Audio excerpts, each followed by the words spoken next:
And welcome. I'm Dr. Deuk Majin. We are broadcasting live on June 29th, 2023 from the Deuk Spine Institute. Shot. Our patient is from Washington, finally. I knew she was out there somewhere. AP. Now she's come here because she's been suffering with horrible back pain and legs, on her left leg now for quite some time. How many years do we know? 5 to 6 years.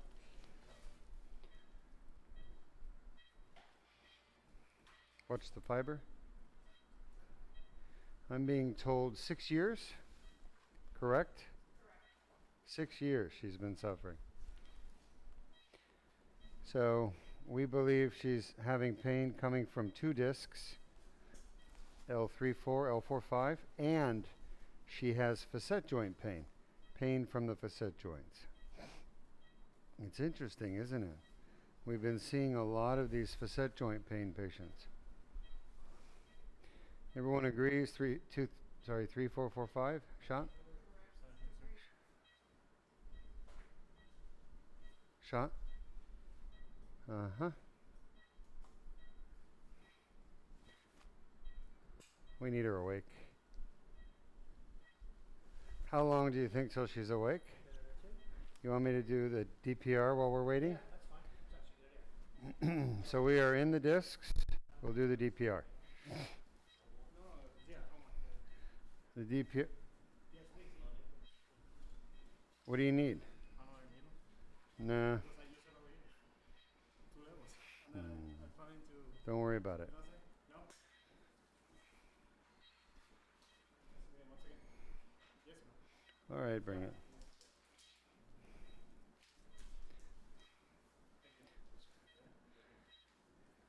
She is. I didn't give her much use to. Oh, that's all right. I don't care. We got work to do. So this young lady is snoozing. Look at that transverse process. I am excited, folks. Look at that thing. It is huge. Monica, show it to us. Do you guys see how big that transverse process is on my side? Yeah. Oh my. It looks like a finger. It's beautiful. I love it because it makes the target so easy. Shot. So you can see we're right there on the TP. I'm going to give a little bit of medicine to numb it up so when we do our DPR, it doesn't actually hurt too much for the patient.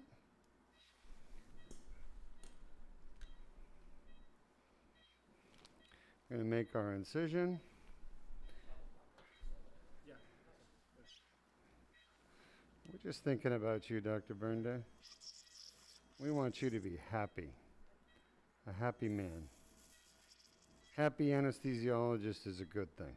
So while she's snoozing and waking up, because we need her awake in order to do her Deuk laser disc repair.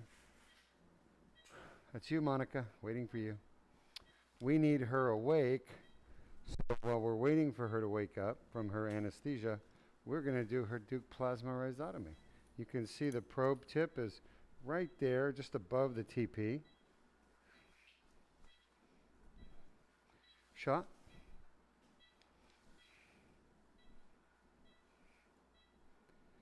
I feel it.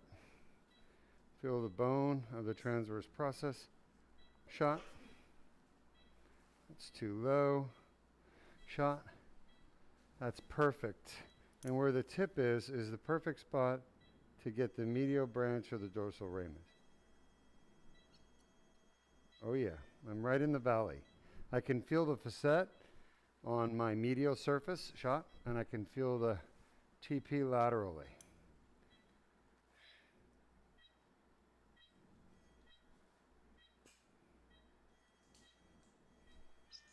Actually, I just felt the mammillary process right there. That's pretty cool.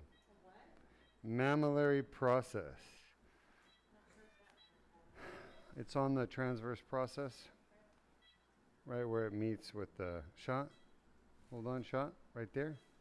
Right where the transverse process meets with the superior facet. It's a little ridge. Huh?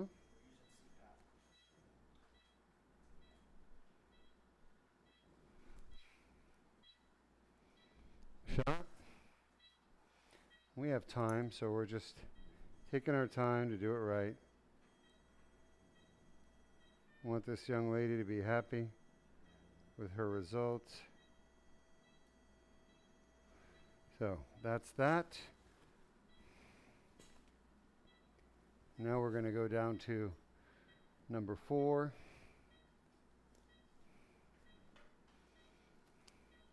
Shot. Any questions? No current questions. Shot. All right, you can see I'm a little bit lateral there. Shot. Oh my gosh, that's perfect. It doesn't get any more perfect, and I feel the TP. Oh yeah, she's not happy about that. That's one of those painful joints, but she's definitely waking up. Shot. Shot. Yep. You're doing great. Try to stay still. Don't move your arms. You're doing great. You're doing really good. I'm holding your hands. Okay. We're just deadening your pain nerve, that's all. So we want her awake. Let me know what? We're going to do the 5 now. Go down below and do the 5. You're fine where you are. Sure. No, not this num num. Luis, You want the other one? the big num. The big num. Fine. Shot.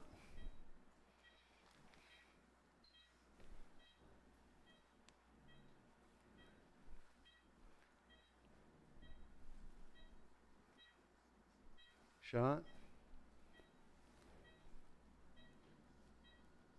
Shot. Look at that. Perfect. Doesn't get any better than that, Luis, huh? Okie dokie, artichoke. Last one. This is the L5 shot. Two lateral. Please, can I have an 18 DP? Shot.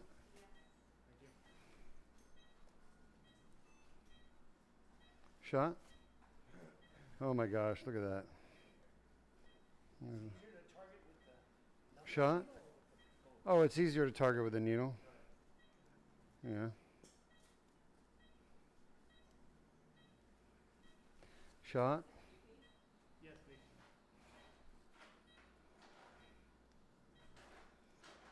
Shot.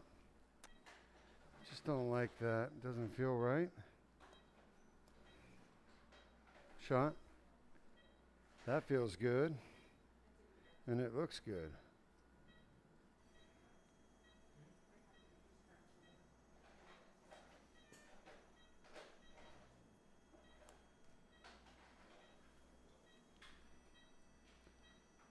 Shot. Just about done here with the DPR on this side. And I will go to the other side if she's still too sleepy. Yeah? No, it's perfect. It actually works out nicely.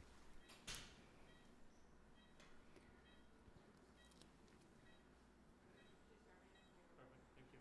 Shot.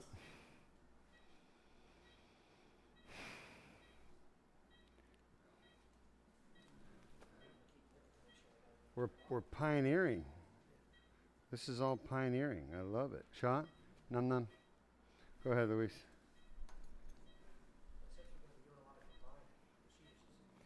Yeah. I agree. I mean, we're paving a new road here. Watch the needle.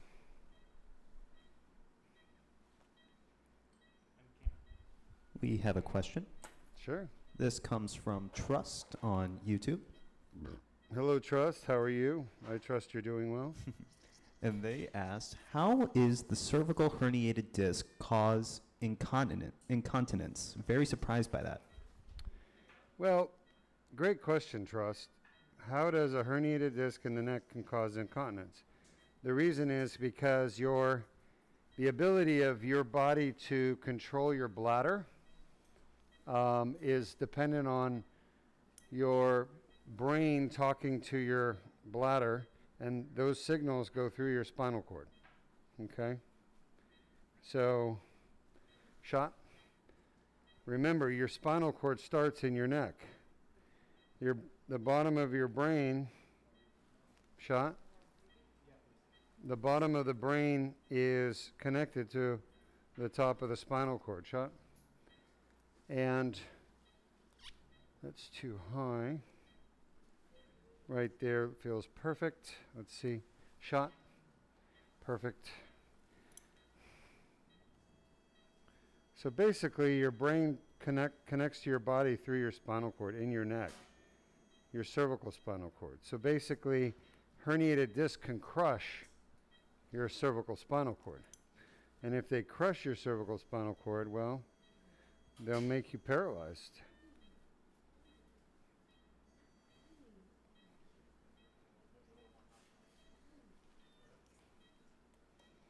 Shot.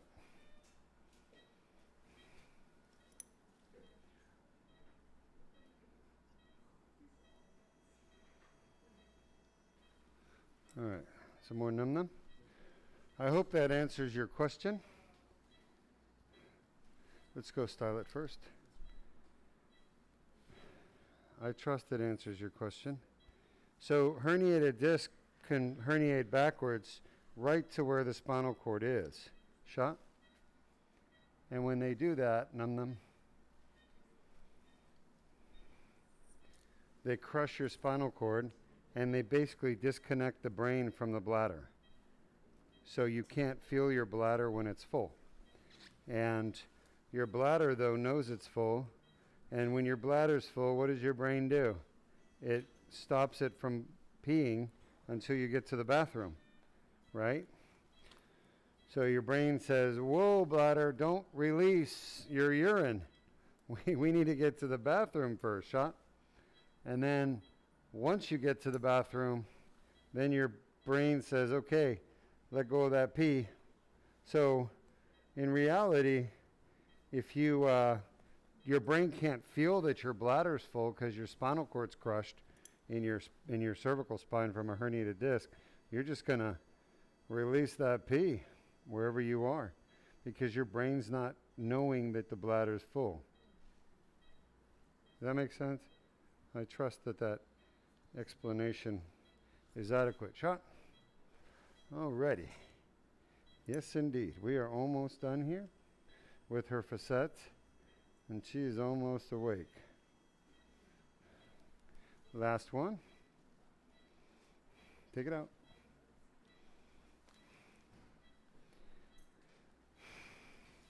Try to have it ready. Shot. I think that's the same one. All right, we're going to go down to the 5. Boy, it's tough to see, but I think I see it there. Shot. I think that might be it, and it is right there.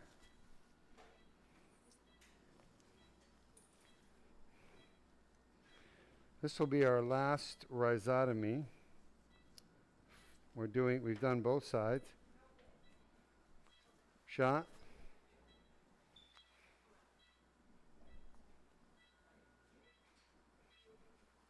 Shot.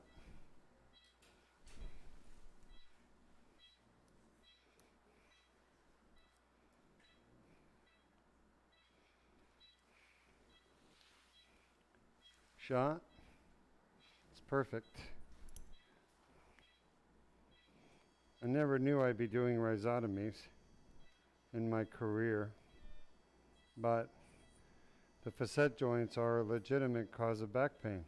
And since my goal is to cure back pain, I have to be willing and ready to treat the sources of back pain, even when they're not real surgery. Shot. You can see the tip is in the perfect spot right there. I can feel the arthritis. She awake enough, you think? Yeah. We're done with the DPR. Lateral. All right. So, are you guys ready? A little pressure there. All right, audience. So she, as I said, traveled from Washington, and she had facet pain on both sides, pretty bad, and as well as disc pain. So we're treating both. But one of her discs that I believe is causing her symptoms is L3-4, and the other one is L4-5. She awake? You doing okay? You awake? She said yes. How long have you had back pain? How long did you have back pain for? Years? How many years? How many? 3 years? What did you say? We couldn't hear you. How many years have you had back pain? 5 years. 5 years. That's what we got. All right. Are you comfortable? All right. You're doing great, by the way. Everything's okay. The fact that you're awake right now shouldn't surprise you, because I know you've watched my surgeries. Are you comfortable? Are you comfortable? Yes, she said. Wonderful. All right. Any pain in the back? Are you having pain in your back? She said no.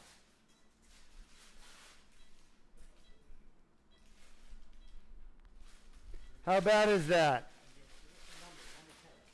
Give us a number. How many? 6? 8? 8. Is that where you get pain normally? That was L4-5, 8/10. Is that where your back hurts? Yes or no? Yeah. All right. So concordant, 8/10, 4-5. Is she reliable? How are you doing? You okay? All right. We're almost done. We're going to put her back to sleep in just a minute, but I do want to get the other discogram done. Are you okay? Yes. All right. How bad is that on a scale of 1 to 10? Give us a number. How high did it go? Can you give us a number? How much? 4. 4? Are you sure? I thought I heard her say 7. How high did that pain go? 0 to 10. How high was it? A 9? 9. All right. Is that where you typically get back pain? Is that where you typically get back pain? All right, good. We can put her back to sleep. So we've got a 9 out of 10 concordant at L3-4, and we got a 8/10 concordant at L4-5. All right, good news. So I feel like we're going to have gotten rid of all of her back pain with this treatment. Shot. We're going to start with the L4-5 shot.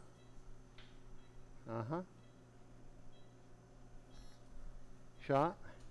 Hey, how are Bonnie and Clyde working? Did they figure out what was wrong? No, they're still working on it. Siemens has them going through a, Num num? you know what I mean? No. Well, it has them kind of going through a protocol before they So which one is having trouble? fly. And Bonnie's never had a problem? No, but I noticed today Bonnie has a, coming down, she's kind of sputters a little bit. So You better let them know right away. I will What the hell? today. I'm glad you picked up on that. I think it is good that you rotate through. Because I think Jordan might have missed that. And that would be bad.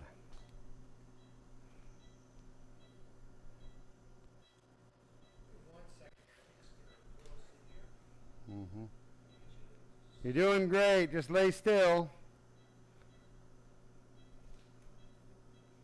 You're fine. We're right where that bad disc is. We're going to get that fixed for you. Try to keep your hands still because your IV's there and you're moving your hand a lot. I'll get you Can someone come help Berndes, please? One of the nurses?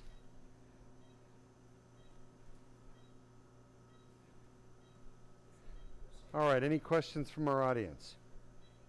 No current questions. Let's run the video showing the audience why do herniated discs cause back pain. Take. Mm-hmm.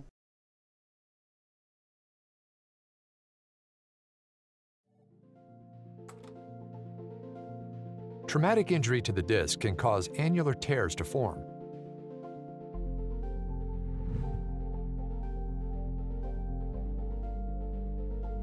Pressure on the disc causes herniation of the nucleus pulpus through the annular tear. Inflammatory tissues develop within the annular tear, causing back pain.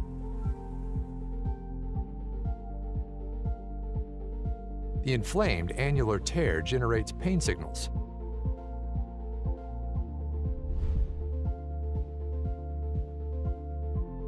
Additional injuries can cause symptoms to worsen.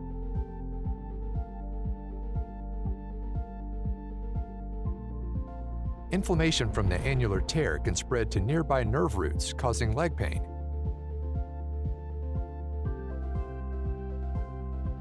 Signals travel up nerves to the brain, causing localized back pain.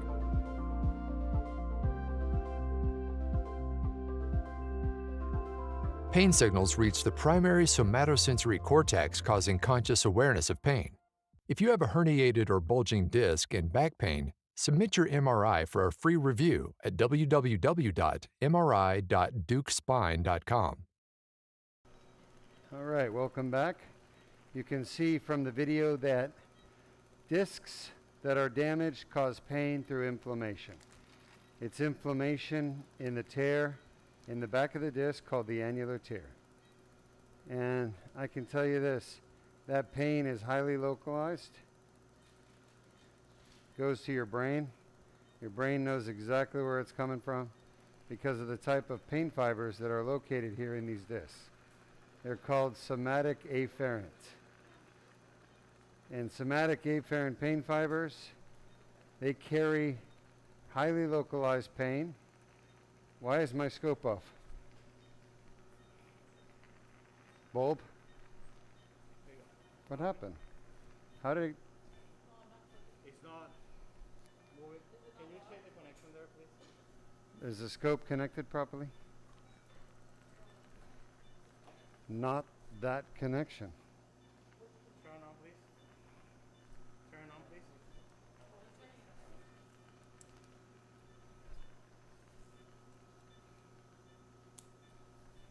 Turn on, please. You guys doing all right? Is it just shutting itself off? Interesting.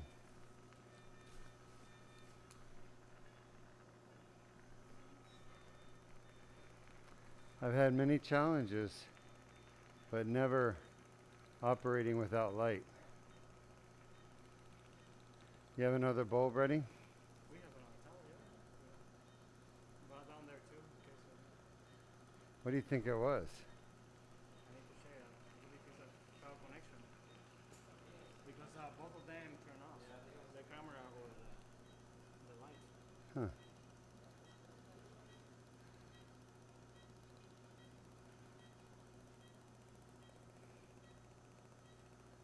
Interesting. All right. Well, I'm glad we got that figured out.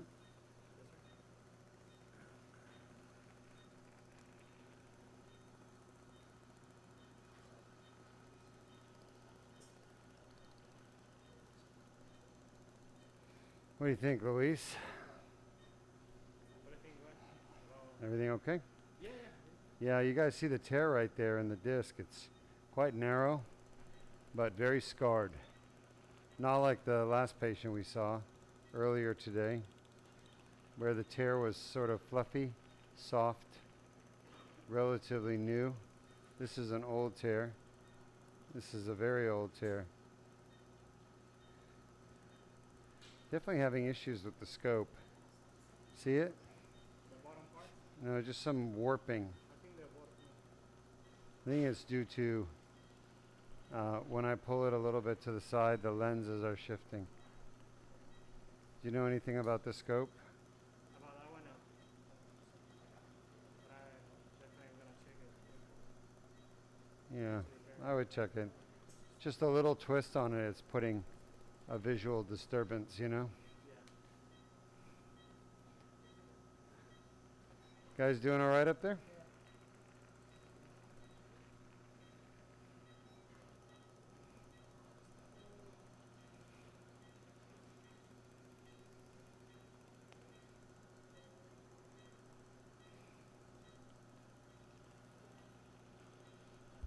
We have a couple questions. Of course. This first one comes from Trust on YouTube. And All right. they ask, can you have just facet pain and no herniation, or do they go hand in hand? That's a great question, Trust. Every time that they pull this, can you check, please, again, what's going on? It came on again on its own. What's happening?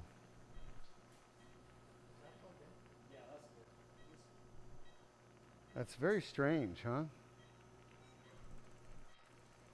So Trust, the way it works, Trust, is the pain that people get in facet joints and disc comes from trauma. And when you do trauma to the disc, you're also doing trauma to the facet, and vice versa. It is the same mechanism of injury. So what happens is people get injury to the disc and facet at the same time. Just that discs typically cause more of the pain. And I think it's mostly because the discs, if you move just a little bit, you feel it in your disc. For your facet, you got to move a little more to feel the pain.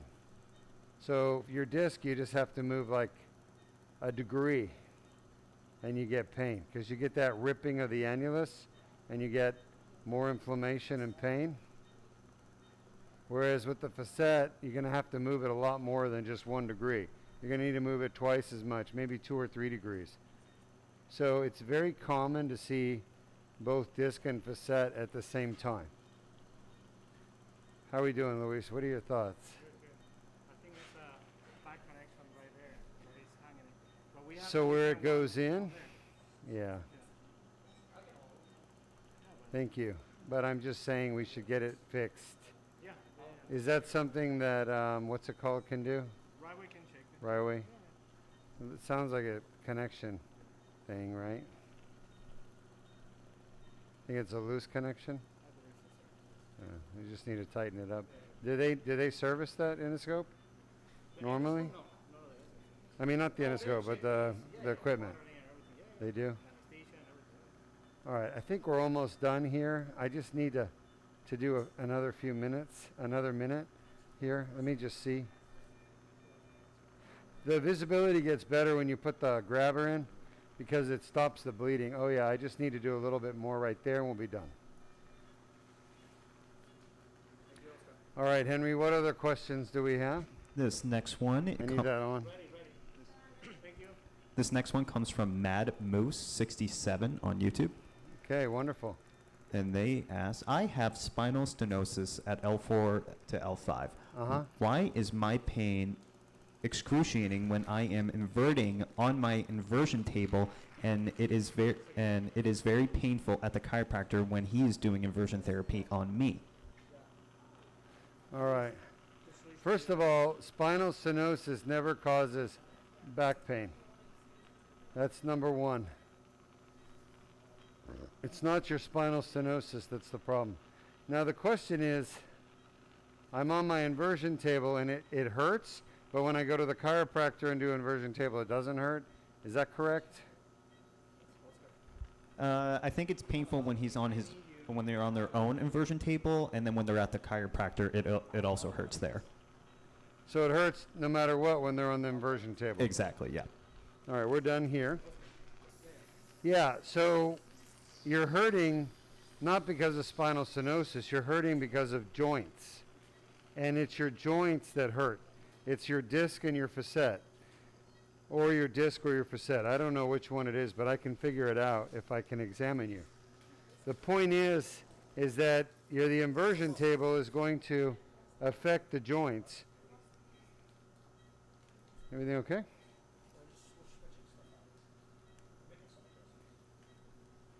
All right. So the problem, again, is not your spinal stenosis. The problem is your discs or your facets. And when you get on the inversion table, both of those are moving. It's kind of like having a painful knee, and then you start using your knee or manipulating it. It's going to hurt. Anytime you move a painful joint, that's when it hurts. So if you want to get rid of that pain, you don't treat the spinal stenosis, you treat the joint pain. That's what we do here at Deuk Spine. Recommend getting the MRI review.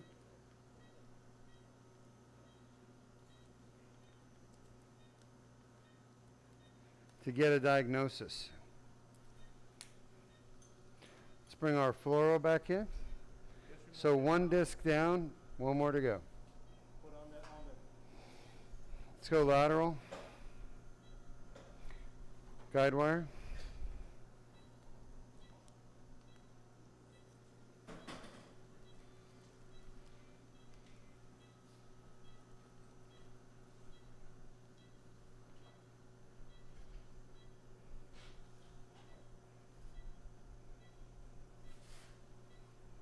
Shot. Perfect. You can see she has a little osteoporosis too. Her bones are not well mineralized. She's got some loss of bone mineralization. And it may not be osteoporosis, it may be osteopenia, so below osteoporosis, which is better for her. Shot. All right. But it's not her osteopenia or osteoporosis that's causing her pain, it's her joints. Turn off. Thank you. Thank you very much.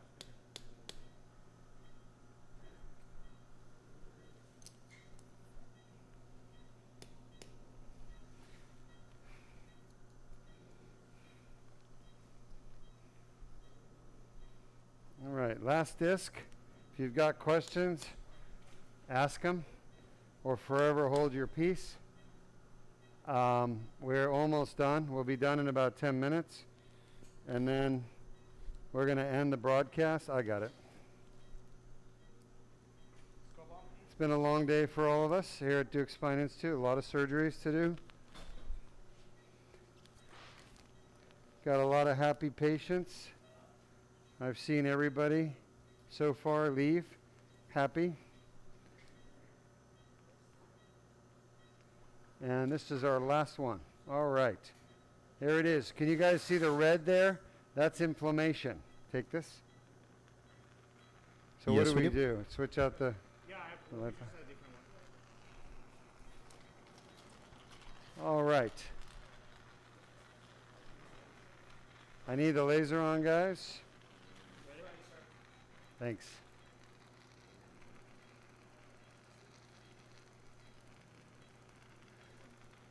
Good job, Luis. I said good job today. It's a tough day, very difficult. So many patients, so much surgery. You've done a great job. No Jordan. You guys have all done a really good job.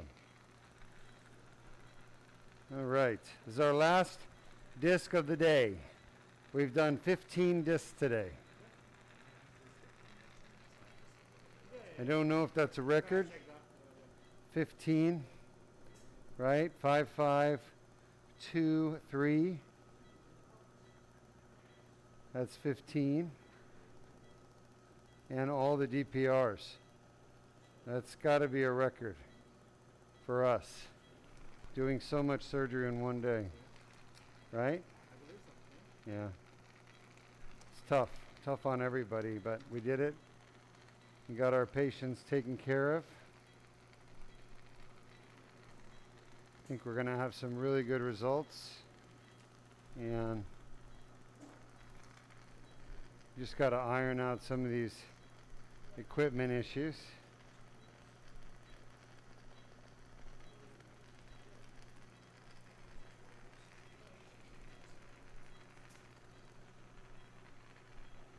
You can see the end plate there, which is the bone on the right.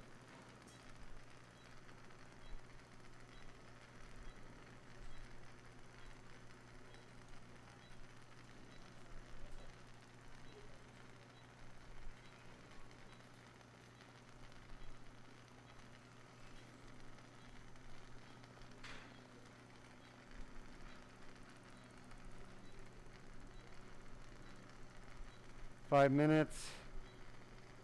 Doctor. All right, last 5 minutes for question and answers.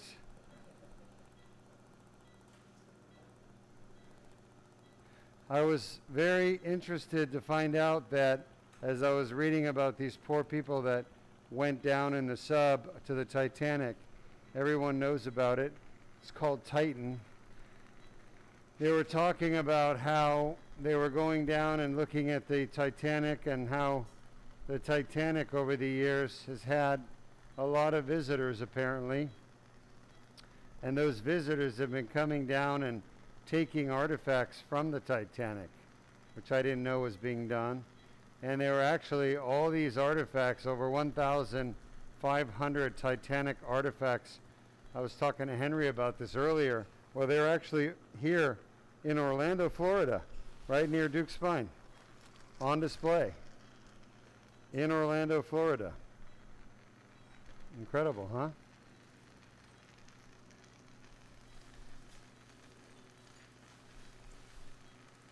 So apparently there's a Titanic, what is it called, Henry? Over in Orlando? Yeah, it was the Titanic exhibit museum. Let me look it up. It's on International, right? Yes, yes. 100%. It's over in Orlando. I have not heard about this museum until today. Yeah. Until you told me about it, Doctor. Well, I didn't know it was there either until I read about it. Yeah, Titanic, the artifact exhibition. So there you go. Another reason to come to Florida if you want to get your back fixed and you want to go visit the Titanic exhibition. $17 for adult, $11 for children. There you go. Right? Oscar's going. I'm going. Oh, yeah. Yeah.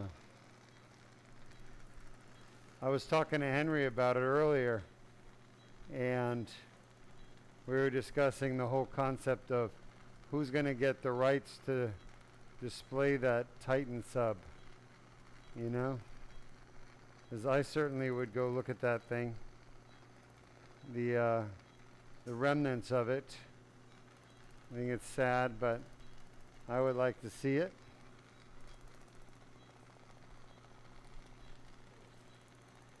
Who would go see the Titan sub? Luis, no? You wouldn't go see that thing, that crushed sub, if you could? I didn't say the Titanic. The sub that got smashed. Watch the pieces. Yeah, go look at the pieces. Tell me you wouldn't do that. No? How about you, Oscar? All right, let's pretend that sub's in Orlando on display. You wouldn't go look at it? You mean go 12,000 feet down to look at the sub pieces? No, I'm talking about go to Orlando. They bring it here. Luis is like, yeah, they bring it here. That's what I was talking about. I wasn't talking about you guys taking off work for a week to go dive with, you know, what's it called? Ocean Gate? No, I wouldn't trust him either. Grab her? Yeah, actually. 3 minutes? No, I'm talking about if it was on display in Orlando. Would you go look at it? I would. I mean, it's all crushed. It's all crushed up metal, right? But I want to see it. 2 minutes. Yeah, they did. They got it. I don't know about human remains.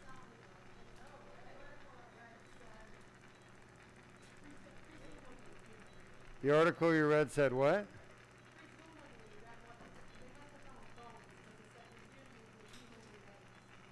Oh, I don't know. I haven't seen anything about human remains. All I've seen was crushed metal. Henry, do you know where there are human remains? I mean, I imagine the body's got, you know, moved around somewhere down there. I would assume they're still in it, but after 6 months to a year, they probably will disintegrate, unfortunately.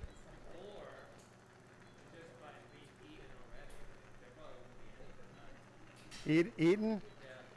Well, there's really no like predators down at 12,000 feet, you know? No, well, you've been watching too many movies. There's not much down at 12,000 feet. No, really, there's not. I mean, all the predators are up near the surface. 2 minutes, 1 minute, maybe.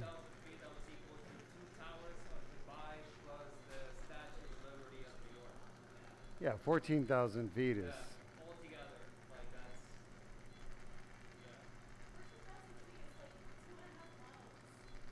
Yeah. It's more than the Burj Khalifa. I mean, a lot more. What is the Burj? 2,000 feet? Anybody know? 2,100 something? Hold on. It's not 6,000. It's like 2,000. No. 2,000. 6,000, that would be over a mile.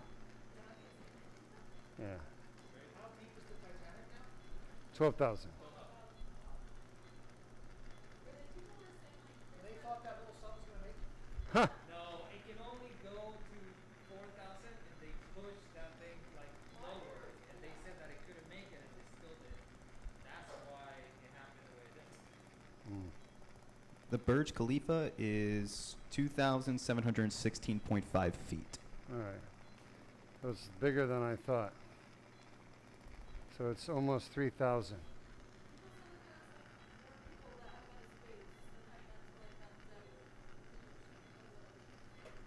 Lights on, please. I need suction on the tube, please. Suction on the tube. Scope off. We're done. We do have one final question. Yes, we'll take the final question. This comes from Dr. Joe Stars on YouTube. Okay, Dr. Joe Stars, nice to meet you. They ask, what is exactly happening in this procedure? Well, let's show them, Henry, what the Deuk laser disc repair is all about. Let's run the procedure video and show them. Because I think the animation does the best job of showing. I concur.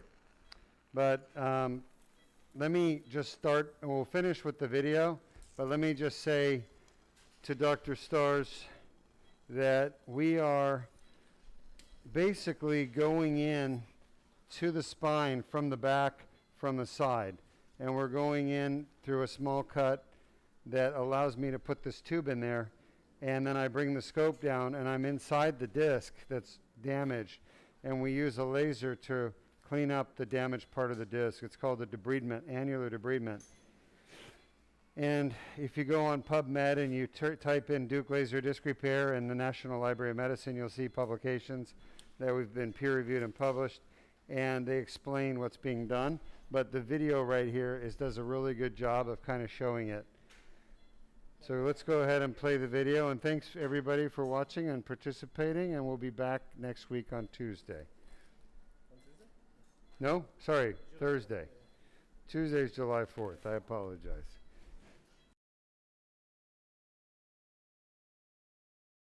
Disc herniations are a common cause of chronic back pain.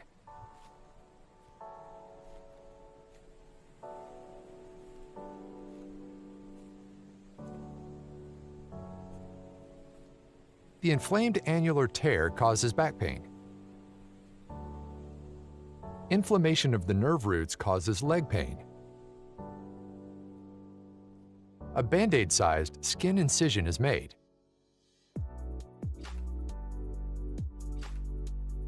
A small tube is inserted without damaging the bone or soft tissues.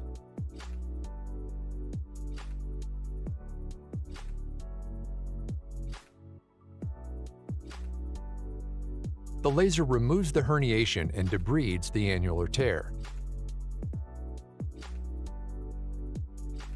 The annular tear heals on its own.